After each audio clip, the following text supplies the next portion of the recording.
So, I don't know if you can tell, but today we've had something of a technological upgrade. I have here my camera on my head connected to my mobile phone, so I get a feedback on what's going on. I also have a little curved mirror now, so that I can actually see myself in it, and also so that the camera can see itself in it. You can also see the light that's behind my head, so hopefully that doesn't affect too much. And basically, yeah, I've got a chest harness with the microphone on it. I feel like I'm strapped together like some kind of journalist in a war zone today.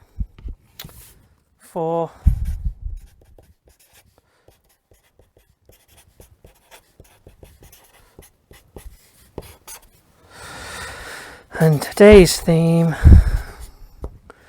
was going to be redoing one, but I've decided that actually it would benefit me more to do a kind of combination post. I'm kind of worried that me hitting that cable is going to go through to the body of the microphone. I hope that's not the case.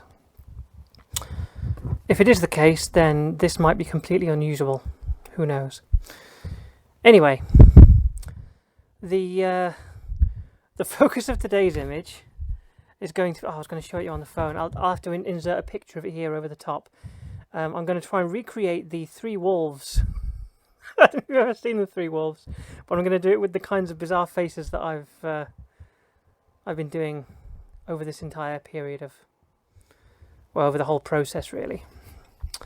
So, if we have the moon here, then you would have three heads. One approximately here, one approximately here, and one approximately here, all howling to it. Now, I'm not sure I can do a howling face, but I can do them facing up towards it.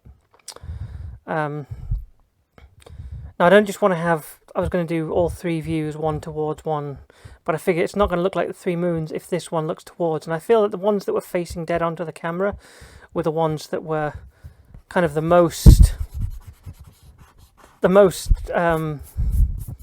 non-broken of the lot. So what I'm going to do is have this one be kind of a 3/4 that way, this one be a kind of 3/4 this way, and this one is going to be a straight on profile facing this way. That's going to be my three wolves image. And this, if I have time, I might turn this into a face as well. Why not? But this is what we're aiming for today. Obviously, I'm going to have to work a little bit faster than usual, because otherwise it's going to be a very long video. So I consider it like a sort of a challenge to myself to get this done in time. Now, I was looking at some more references, and they suggest that actually, when you bring the jaw down, it shouldn't go all the way up to the back like an egg. You should have a kind of... the ear comes where that meets, and that goes there. So the neck, in this case, would be looking upwards like so. Because the neck will come up from there. This one again, place the chin here. Try not to think too much about the dimensions of where these things are going to immediately go. I'm trying to sort of play it a little bit more by ear today, because I feel like when I was trying to do the faces like properly, when I was trying to mimic things and do the correct proportions to match the other faces that I'd drawn, they were looking worse and worse every time, and I think I know why that is. And it's a bit of a silly one. I'm just going to make sure that, yeah, my sound's still going. It's a bit of a silly one, but I think that the reason it looked so bad is because I was essentially working from a photograph in every situation. But in the first one, I was working from a photograph essentially in my head. On the second one, I was working from a photograph which was actually a drawing of a face that I'd done a previous day. And on the third one, I was doing something based, well, on the same two photographs, basically.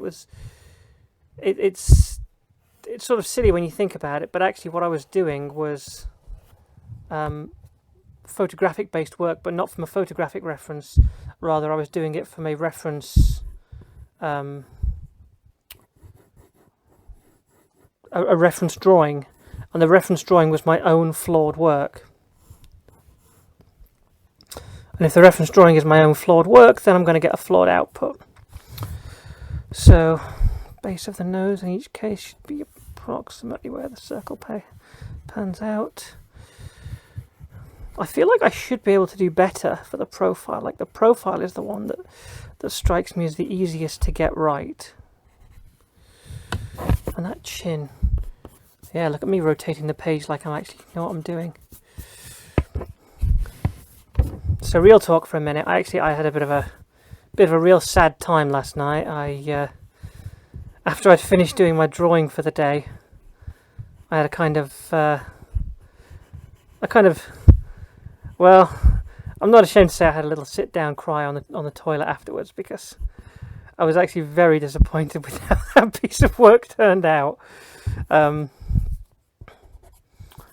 it wasn't just that. It was after I'd been back to some reference images, and it gave me this sort of feeling of like the simplest sketch versions of other people's work seemed to be better than what I was doing. Like, the things that were taking me quite a while to get right, other people's simple sketches were superior, essentially. And it seemed almost unfair, and it's one of those things, and it's something I want to talk about, actually, because, you know, when we look at art, I think that we often will see finished works of art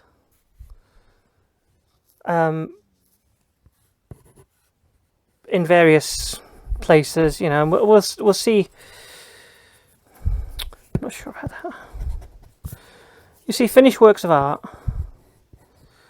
which have essentially, they'll look good. You know, you'll see good works of art, and then you'll see the kind of naff works of art that I do, and that other people at my kind of skill level do. That is to say, no skill level, because they're terrible. And you never seem to see, like, the sort of the confluence of those two things. You never see someone who was bad at art later doing good art. You only ever seem to see people that are good at art or people that are bad at art. You never see the kind of halfway in between, and that's why I think that there's a certain importance to what I'm doing right now. Because when you think about it, there's very little proof. It's almost like they say that there's very little proof in the diet industry that diets actually work. Like, most studies now show that people who try and lose weight on various different diets, unless they change their entire life, and even then it's unlikely, they tend not to keep the weight off. It tends to come back on, because the diet is sort of sold as a way of fixing things. I want this ear to actually come down a bit there. Yeah. So the diet is sold as a fix, and as a result, you know, people get into the diet, and they never stop to think that maybe there's a genetic factor involved, and there's a lot of, as a rather portly person myself, I can say there's a lot of fat activism, which you know, tries to defeat this idea that your weight is something that you can change. Because a lot of research suggests that, in fact, your weight is not something you can change. In fact, the majority of the research suggests that attempting to change your weight is a fool's errand, as it were.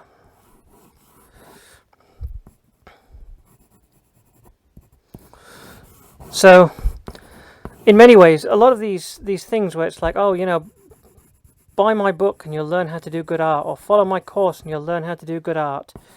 It makes me wonder if, how can any of them possibly work? Maybe, just maybe, it's like someone who happens to be tall saying, oh, you can be tall too, just follow these exercises. And they teach you to stand on your toes, and you do seem to get a little taller. And and of course, you're never going to get taller by standing on your toes, but it sort of looks like you're getting taller at the time.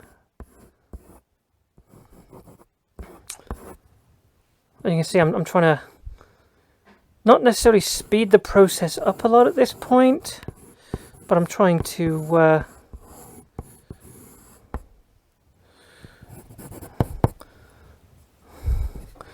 you'll notice I've not put too much detail on the eyes at this point either, and that's for a very good reason.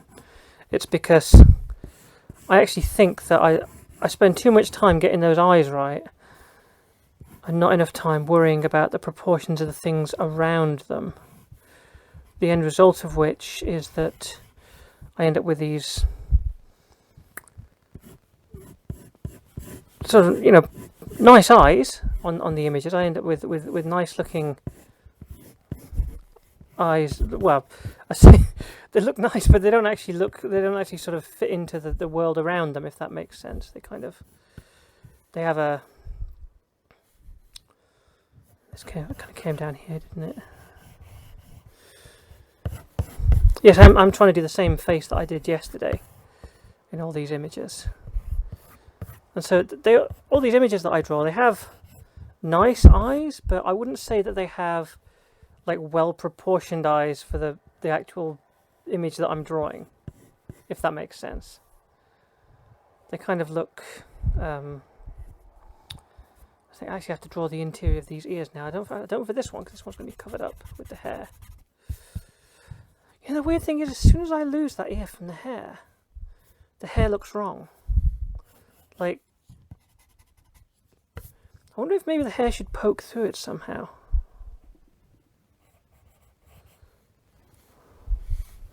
If this hair all comes down this way. Maybe the secret to getting this to actually look any good would be to actually draw the ear just poking through the hair. Just like the little, that part there just poking through. Maybe that would work. So yeah, there's a lot of people who have a lot to gain, because it's the thing that I said a few years ago, is that nobody will buy a book of art. Like, maybe some people will buy a book of art, but it's kind of a fringe thing. I think that people are more likely to buy a book that will purportedly teach them to draw. The reason being that there's a lot more value placed on being able to draw than there is on the actual outcome of being able to draw. That is to say, more people want to become artists than want to pay for art. Therefore, if you are good at doing art and you can't sell art books, the best way to sell an art book would be to call your art book, here is a book on how to draw, and people will then buy that book in the hope of learning how to draw. And therefore you sell an art book. It just has to have a few preliminary stages of the image. And that way, people think that actually what they're getting is a sort of guide. I've got someone in the bed next to me today. Hello. This is Becky. Hi. So, What are you drawing? I am drawing a reinterpretation of the Three Wolves image. But with this terrible face that I drew the other day, in my attempt to kind of recreate badness but better. No, don't put things in my mouth. I'm talking constantly. If I start coughing, I have to interrupt the video, and it becomes a whole thing. That's just me checking to make sure that I'm still recording. Now, the hard part of this is going to be that when I'm finished, you see, these eyes look okay, these eyes don't look any good. Why do they look better? What is the difference between why they look better? I know that I'm doing this quite hurriedly. So that eye's looking off to the side and that one's not. So maybe that's part of the problem there, is that there's a mismatch in the direction.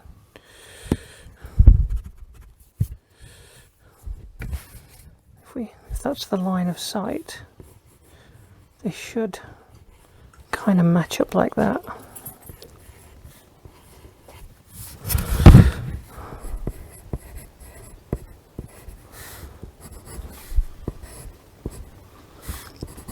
eyebrow there, eyebrow there.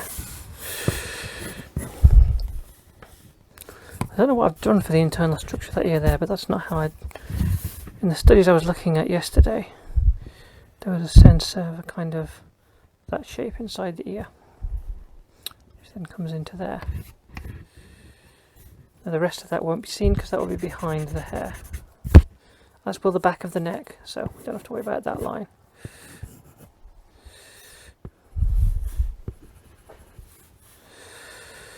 I haven't got much of a facial shape here at the moment. Now that was a mistake, that. That's me attempting to draw a cheek where I don't think there would have been a... There we go, that's more like it. That's a better position for a cheekbone.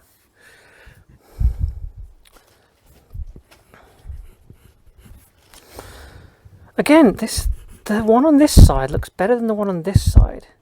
And I don't know if it's because I'm just better at drawing faces facing that way than facing that way. It's hard to tell. It's very hard to tell whether there's any logic behind why one looks better than the other. I don't know.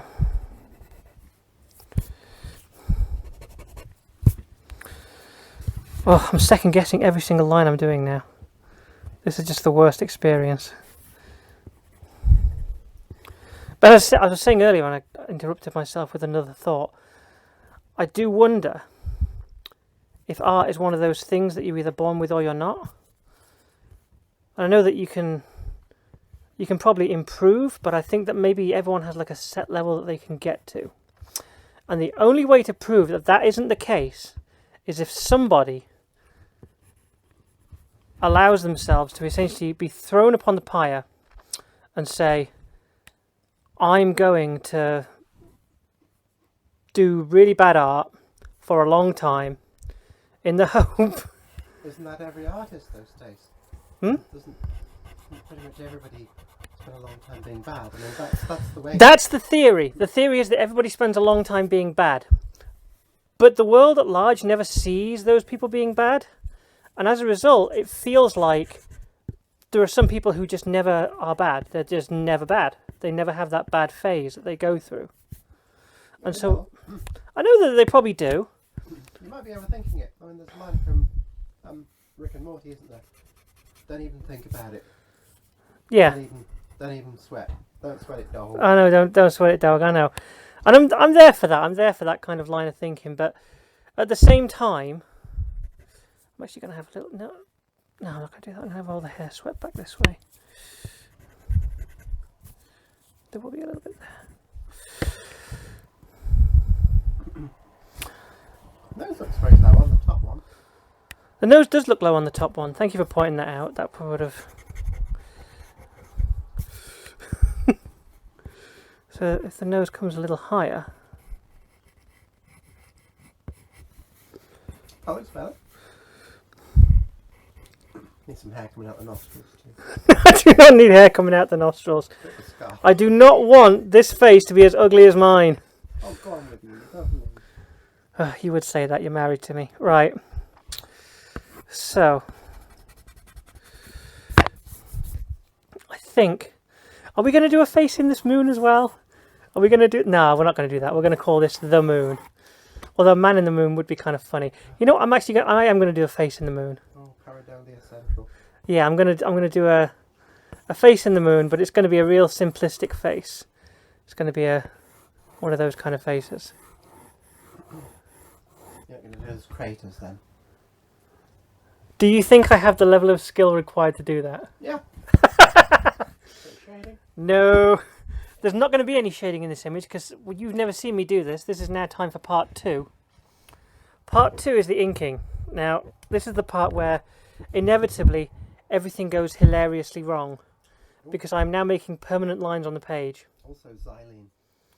Yeah, you can smell the pen, I know that. Right, so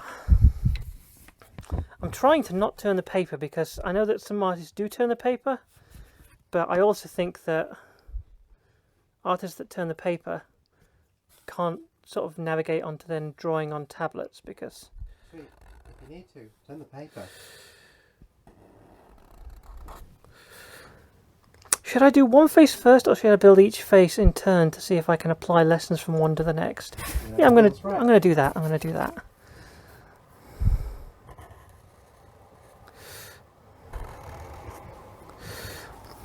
See, here's the thing. The process of doing this generally entails me talking to myself as I do it. It's very difficult to talk to myself if you're talking back. I'm not saying shut up, I'm just saying shush. Yourself.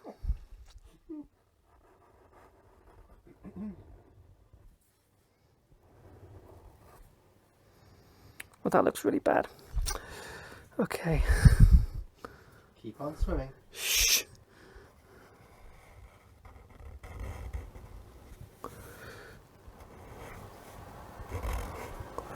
That looks better. Now, why does that look better than that one?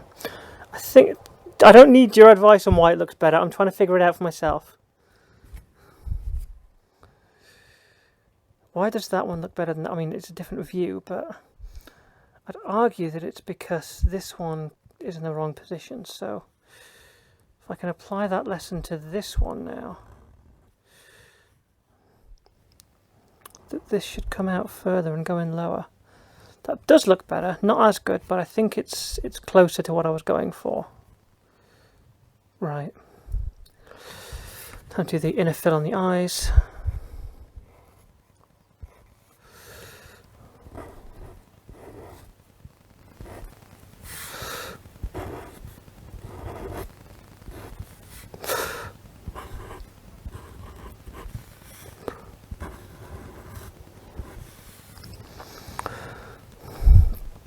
Okay, since I did that part of the profile with the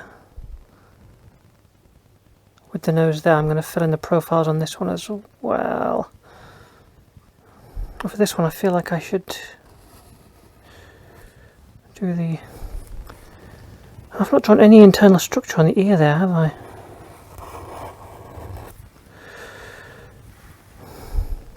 Let's see if I can freehand it without a guide. You know what? I'm happy to leave that there. I think I've put a bit too much structure on this one, if anything. So I'm going to ignore that. Since I've done that ear there, I'm going to come down to do this one, which will have a hint of the hair in front of it. This will come down here. I'm kind of doing this in an odd pattern now because I've just started doing random bits of the faces. But the reason behind doing the hair was so I could get the contours for the face next. So let's do that after we've got the hair contours correct. So, think about it for a second.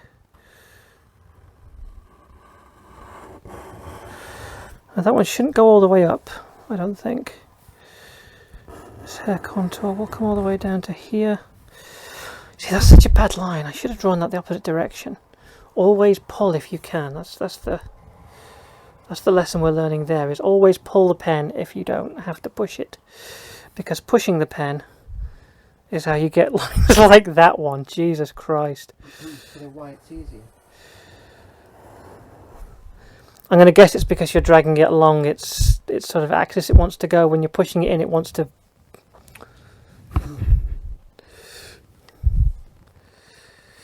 Right, so this... controlling the lip force, isn't it?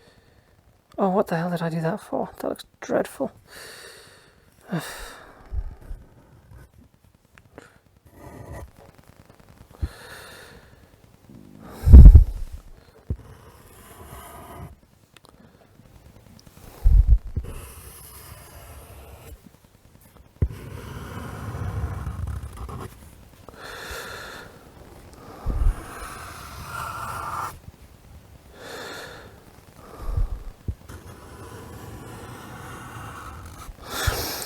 So it would be nice to be able to draw on a tablet, and I have a tablet, but I'm very bad at using it. And so I figured what I should do is learn to draw first, and then use the tablet to improve. Oh, I've given that too much head there. I've pulled it too far, so the hair looks really bouffant. That's not too much of a problem, though. I don't think. someone's about to get a hat. No, no, no, no. I'm not going to start doing those kind of. What was his name? This might be the wrong name. I think it was a guy called Ditko. Possibly Steve Ditko. Was an artist at one of the big comics houses. And he was kind of famous for hiding the hands in his drawings because he wasn't very good at them. Or was Steve Ditko the guy that did the really good hands? I forget. Oh, you see, this is why I shouldn't try and mouth off about comics guys that I don't know. There was one guy at one of the big comics houses, and his thing was that, like, he wasn't very good at drawing hands. And so what he would do is he would try and hide them. Or was it feet? It may have been feet. There was some part of the body, I think it was either hands or feet. I'm tempted to say hands because I know that they're difficult to draw, but it may have been feet because they are also quite hard.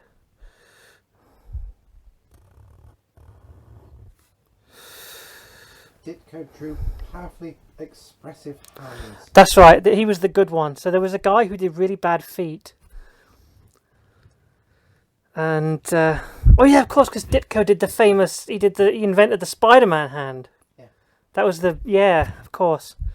Sorry, Steve Ditko, I didn't mean to diss you there. That's me getting things wrong.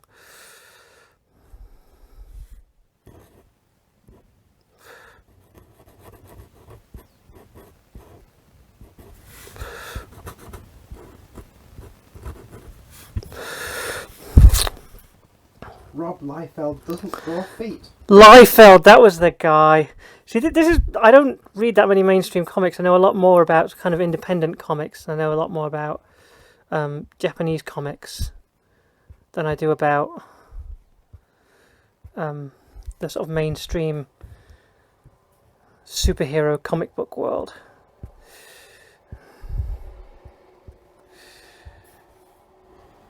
It's one of those things that if there's a part of the body that you can't draw very well, the thing that you do is you try and hide it. So if you can't draw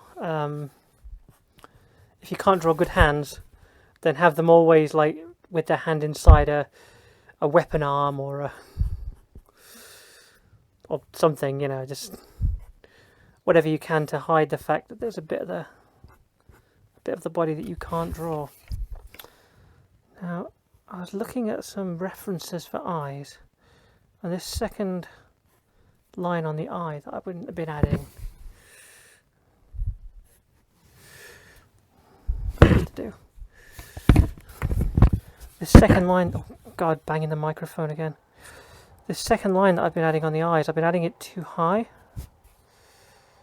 So it actually should be more kind of that position. Right. Now here's the big question. Am I going to do that thing with the hair that I've been doing where I attempt to add shading and it always looks terrible? Or am I going to leave it as it is? Maybe what I'm going to do, maybe, just maybe, what I'm actually going to do is do the thing that I've been doing on the hair.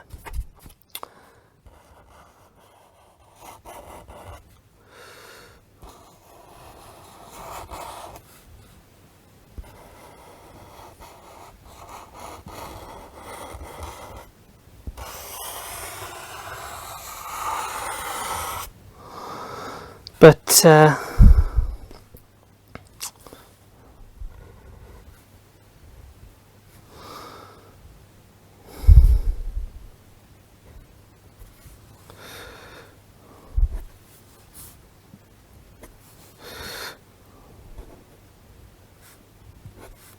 I'm going to try and do it with a known light source, which is this moon. So if we know for a fact that this moon is the light source, I'm going to do something I've never done before. I'm going back to pencil. So think about this logically. We know that the direction of the hair away from this parting is here. So this is the direction I'm going to draw my lines. So if this is the sort of the directionality of the hair, and this one will come here, and indeed down there, and these ones will be here, and then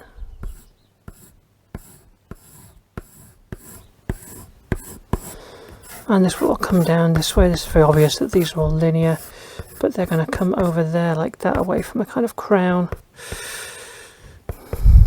It's a good point. I don't have a crown on this head. On my own head, there's a crown right here where the hair all flows away from. So maybe I should do that. I'm going to add a crown just there, and all the hair will flow away from it. Sort of. So actually, this is going to come from this part of the head. You know what? Let's call the crown on the other side of the head, just to make it. You know, we can put the crown right on the tip of the head. That makes sense. That way it can come from here, and then this stuff can come from here. And it kind of makes a bit of sense that way. Right.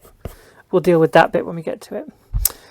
So, and logically, if the light is shining from here, then the shiny part will be along the front of the hair here and here. You're not going to give me a hair here, hair? Yeah, hair here. Here, hair here. So the shiny parts will be here. Nobody will get that reference. People might get that reference. It'll be here, here, possibly some here, a bit here maybe, and maybe a little bit there. Right, so if we treat that as the shiny spots, time to do some hairlines. Now, this is the bit that always seems to take the longest, so and I'm trying to slow down for these. So the idea is if these hairlines are coming this way,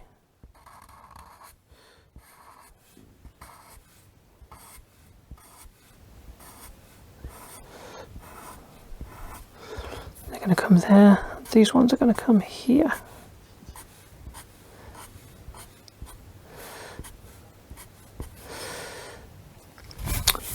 I'm doing kind of sparse ones initially just to get the shapes right.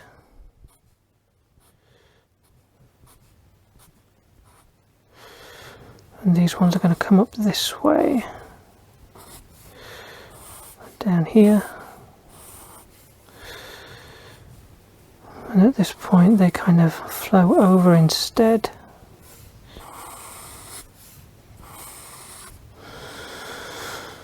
That's good. These ones are going to be pretty much...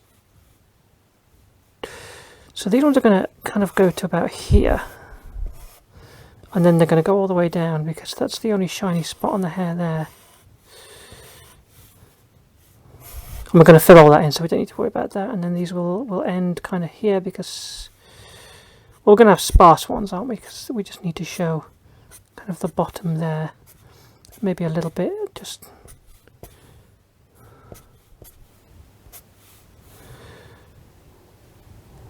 Possibly a mistake, but we'll go with it.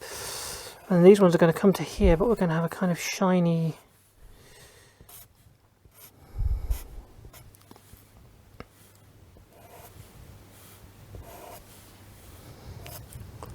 So yeah, that's kind of where they'll meet, as if they're flowing that way. And as we fill in between them, it'll give a kind of optical effect, hopefully. These ones are very simple. They're going to come in this way. Might have a little bit just there. These ones will flow up towards that. And then these will come down here.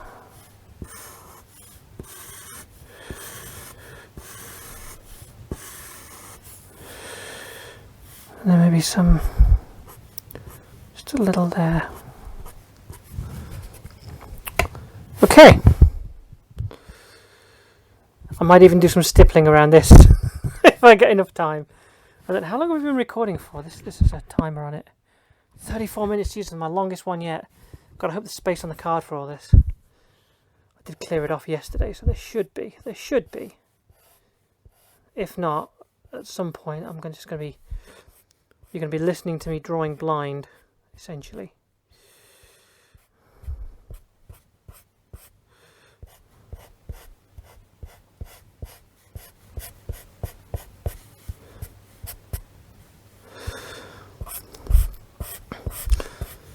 If you've seen my prompts video, you'll know that one of the artists that I'm going to be trying to replicate the style of next week. So next week, the week after next week, is an artist called Cassandra Kalin, or Carlin, I don't know how it's pronounced. But it's her that I learned this style of hair from, which hopefully she's not watching this, because if she hears that I'm making this kind of image because of her, she's probably going to be absolutely just appalled by how badly I'm trying to ape her style. But if you look at the hair in her images, it's absolutely immaculate. Sincerest form of flattery. Imitation. Well, let's hope so. I'm hoping that when I actually have some references that I can work from, and I try and ape the style of the hair, it doesn't look like an ape has done it.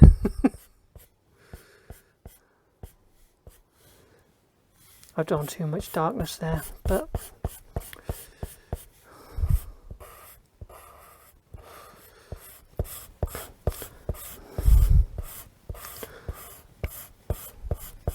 I assume this is similar to how she does it. She probably works from a reference photograph to get the lighting right. Or maybe she doesn't. Maybe she's just that good. You know, some people are that good. Oh, but speaking of people just being that good, to continue, it's like I was saying, that some people just seem to be good at art. It seems that way. But logic dictates that they must have been bad at some point. We just never got to see it. So my hope is, through doing this, if I'm ever good at art, which hopefully, God, I hope I will be. Could you imagine if I just did this forever and it was always bad forever? That would just be the worst thing. Of course, I say forever.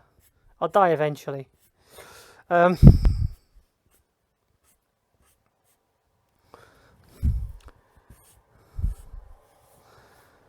But the theory is, if at any point I actually become good at art through doing this, I want people to be able to look back and see, oh wow, look at all that absolute dog shit she turned out on the process to getting as good as she is now. And I hope that it kind of inspires the next generation of artists.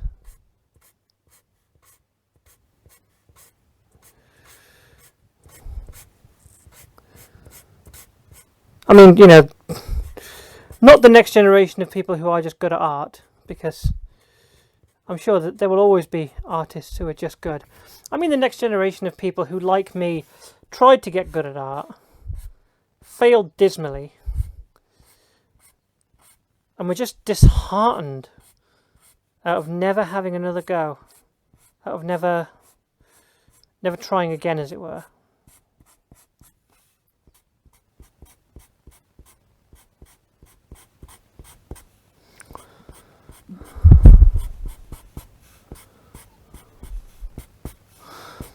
And I think that does actually help it if we make that.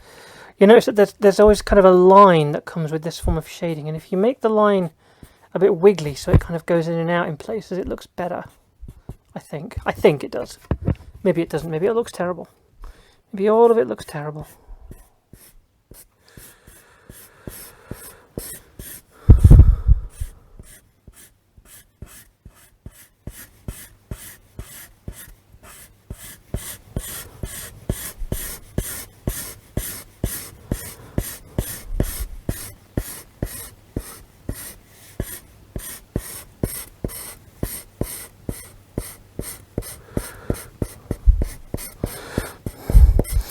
Of course, they never expend this much ink on hair in, for example, manga. In that, they just have like a tone panel, I'm sure, that they'll just fill in with. A bit more detail on the eyes there, maybe. Although it was adding too much detail to the eyes that screwed me up yesterday, so maybe this is a mistake.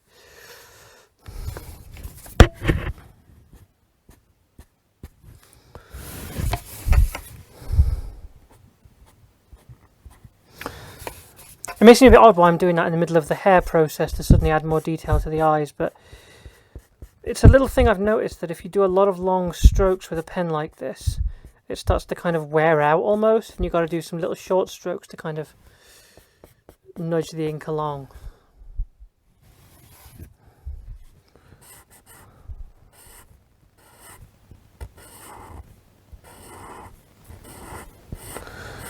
I do wonder if the hair would look better if I did the strokes at that kind of speed instead of this sort of fast flicky style that I do. But you know, I only have so many hours in the day. What time is it currently? 6 o'clock. Yeah, like I say, only so many hours in the day. I'm expecting on a meeting at 7:45, and I've got to cook yet and eat. Because how else will I maintain this immaculate figure of mine?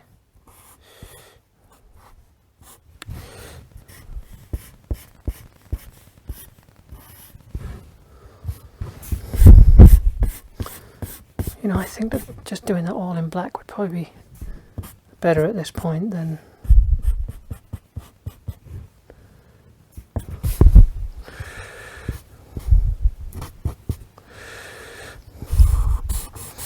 So yeah, my mouths have kind of been reduced down to single lines again. I've been looking at a lot of mouth references and they all look very good, but I can't find many mouth references done in like straight up black and white line art. In fact, I would say most of the mouth references, when I look down like, oh yeah, you can see what I'm drawing when I do that.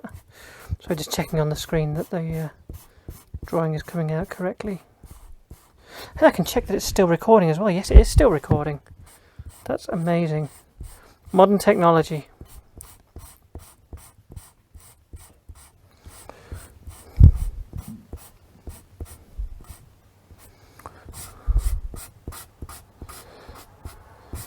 Getting a proper head harness has been amazing. It's a lot better than what I used to do, where I had that weird clip thing, and I attached it to it. You never saw this, did you? I got that clip-on thing that I had been clipping to my top. Oh, the same as I used for flying. Yeah, but initially I tried to use it as a head-mounted thing. I clipped it to your ears. No, I clipped it to a silk tied around my head like I was a freaking Karate Kid. Right.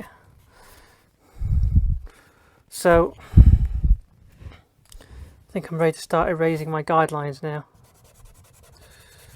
And I can immediately see that one of these faces is far worse than the others.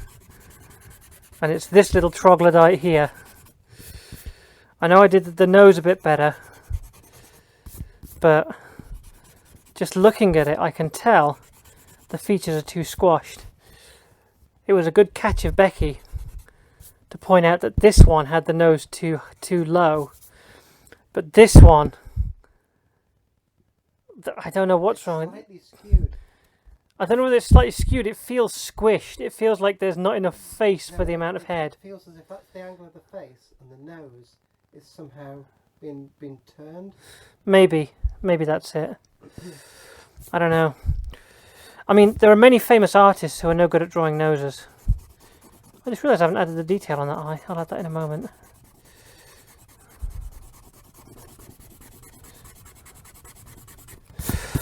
I did order some super nice pens for doing this, but they haven't turned up yet. Hence why I'm using a Sharpie.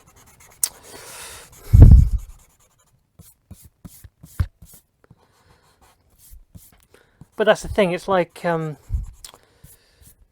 what's his name? Mark Maron.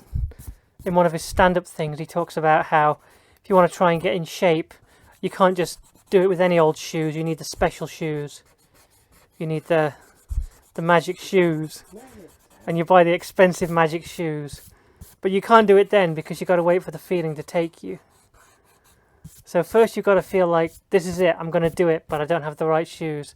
Then you've got to feel like, okay, now I have the right shoes, but I'm not in the mood. And then one day the mood will take you. And that's the point, that's the inflection. You've got to do it right then. You've got to grab your magic shoes and go. Because if you don't, it's not going to happen. And that's what it's like with this art thing. I ordered the magic pens, they didn't turn up, but I gave myself a time limit of September.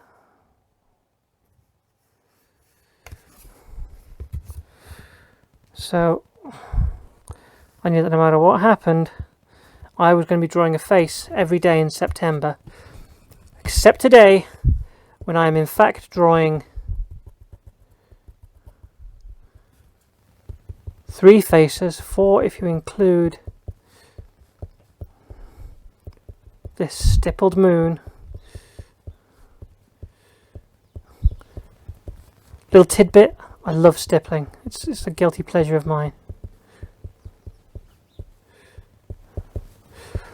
There's temptation to do strokes, but you should never. You must only do dot. No line, only dot. That is what it means to stipple.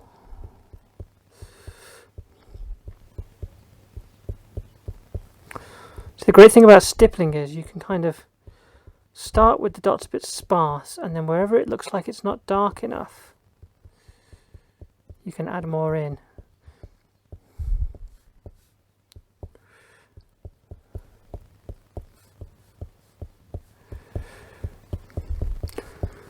Talk about needing a reference for the a reference for faces. I could do with a reference photo of the moon. I have no idea what it looks like. I'm pretty sure it doesn't have a face like this in it though. This looks like something out of a bloody Junji Ito. That's another manga artist. He does horror things. Big fan of stippling, as far as I can tell. Moon. Yeah, this is going to look nothing like that. But what I can do now, I know that these are meant to be filled in a bit darker, because these are going to be the eyes of the moon. So I'm going to stipple these a bit. There's a surprising amount of dark area on the moon because of craters. Yeah. But it depends on, position and angle of the sun.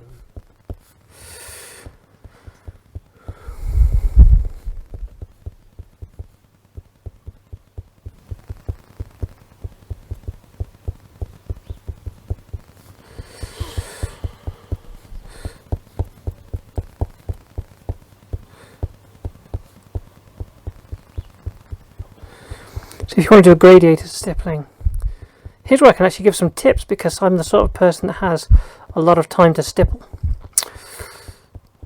If you do a gradient in stippling, here's my pointers. If you want to do it from complete darkness, start with solid and draw dots that touch the solid bit. That way you can get a sort of fringe to begin with, and you can sort of try and work out from that and give yourself in your head a kind of outer limit to where the outer dots will be, and just do a few, and you know never to go any further out than those.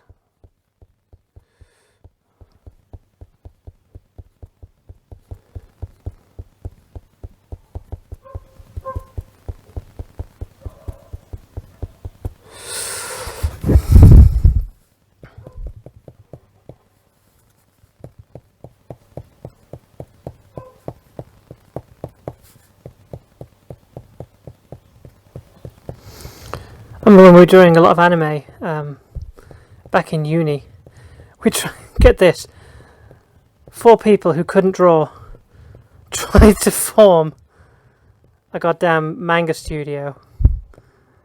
We all had great ideas for stories, for books, for things. None of us could draw.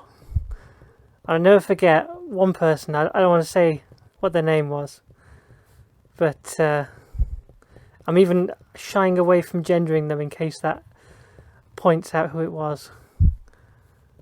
But they drew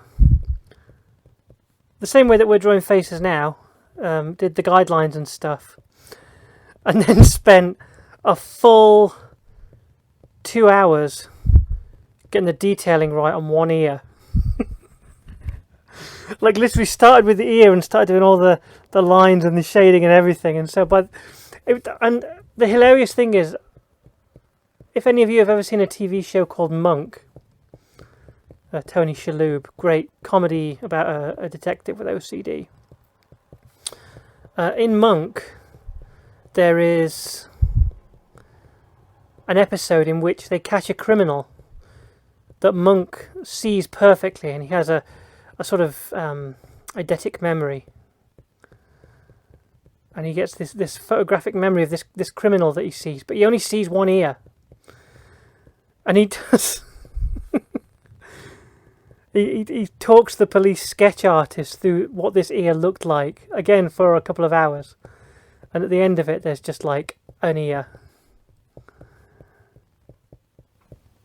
And it felt like one of those moments where you start to question reality as suddenly you spend 2 hours in a room with a guy drawing an ear. Oh, I just said a guy. Now you know it was a guy. You probably won't figure out who he was though. But you spend 2 hours in a room with someone drawing an ear. And like, in that time, you've drawn 4 figures. They're not great figures, but you've drawn 4 figures in a pose with a title and like an idea of the kind of outfits they're going to wear. And in that same time, he's drawn an ear. And it just felt like I'd been sucked into a television show. Just out of the blue, out of nowhere.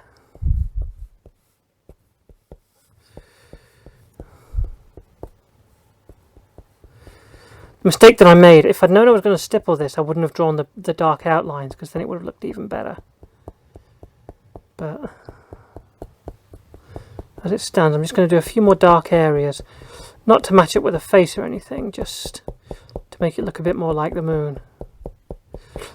It's like when you're a kid and you try and draw the planet, you try and draw the planet Earth. But you don't know, like you can't memorise the shape of the map. And so you end up just drawing... You just sort of draw wibbly blobs and colour some of them in green. And that's what the Earth looks like from space, don't you know? And if I'd been clever, what I would have done here, and I'm going to do it now, is you add a bit of darkness just along where contours of the face would be. Because I've kind of added that there where you might have had a few patches of hair. I could have used this as actual face practice, drawing a moon face by doing stippling of the locations where you would get sort of a contour or some... It's interesting the different things you can see from different heights. Usually by the time you can see wheels on vehicles, you're getting very, very low. Above a couple of 1,000 feet, it's hard to tell if something's a bus, a truck or a big car. Is this the part of the video where you contrive to tell my watchers that you are in fact a pilot? In some way. I said that earlier. But from space, it's weird. I mean, cities are just the shading, aren't they? I'm not an astronaut, okay? I do know one. I'm not one. But at night, it's completely different. And it's the same when you're flying at night. Suddenly, things stand out because of the light, but you'd expect there'd be this big area, but actually you get little pools and it looks weird.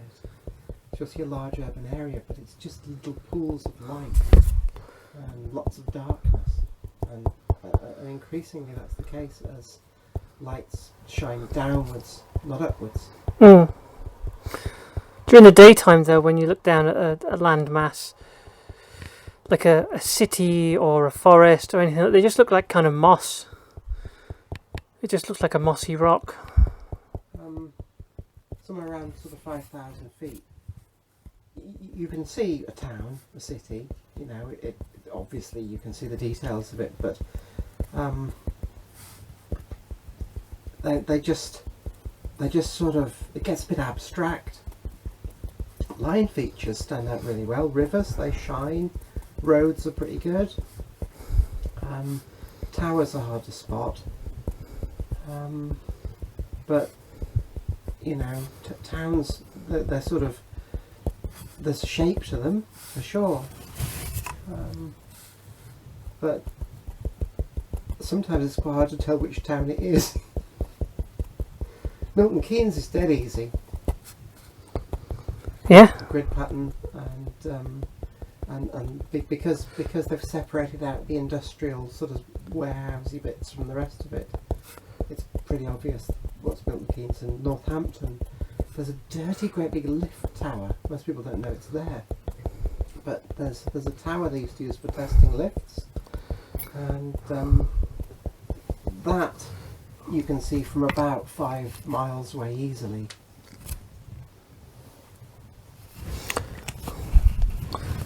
Okay, done. I was going to finish the story before Becky chimed in that back when we were doing a lot of manga, we learned to replicate certain tone patterns by hand. There's different ways of filling things in with like wiggly lines to make it look scary, and there's ways to do, starbursts of lines and things. And we learned to do all that stuff by hand. However, what we didn't realise is that in the modern world, no manga artist does that stuff by hand. What they instead do is they use a copy of Clip Studio Paint or whatever, and it comes with a plugin that just does all that for you. Modern technology. You're reading a book. What? What about what? What do you show? What? Why are you showing me a face? It doesn't look anything like that. Well, it does from this angle. Okay, fair enough. Maybe it does look like that. I don't know. Anyway, I'm not doing photo references until tomorrow. Oh, no, it doesn't. No. No. It was that one. A little bit. Yeah, like, but these are meant to be the same face. This is where my problem lies, is that I can't make them all look the same. This one looks very oddly squished. Like, there's not enough face there. I've gone way too far back here and there's not enough face. This one looks okay. That one I can live with. This one is just garbage. That one looks great. That one's okay. That one needs work from that angle, doesn't it? You think this one looks great because you helped. No, I didn't. Yeah, you did. You told me the nose was in the wrong place. No, I just thought it was a bit low. Yeah, and so I moved it up. Anyway. I didn't draw it, did I? No, you didn't. I did all the drawing. All the art is my fault. If I'd drawn it, it would have looked more like the one on the top right. I think that might actually be the best one I've done. That one on the top right. Okay, so I'm going to call this a day now because I've been recording for nearly an hour. Okay, wow. Big piece, big video. I have to upload this thing later. Actually, I'm going to add one more set of lines. Always a horrible idea at this point in the image, but I feel like I need just a matching thing to go there. Missing scars, eye patch. Yeah, I'm not going to do scars and eye patch. So there we go. Tomorrow we start with photographic references, and I need, for that reason, to find a picture of Mark Ruffalo. Rightio.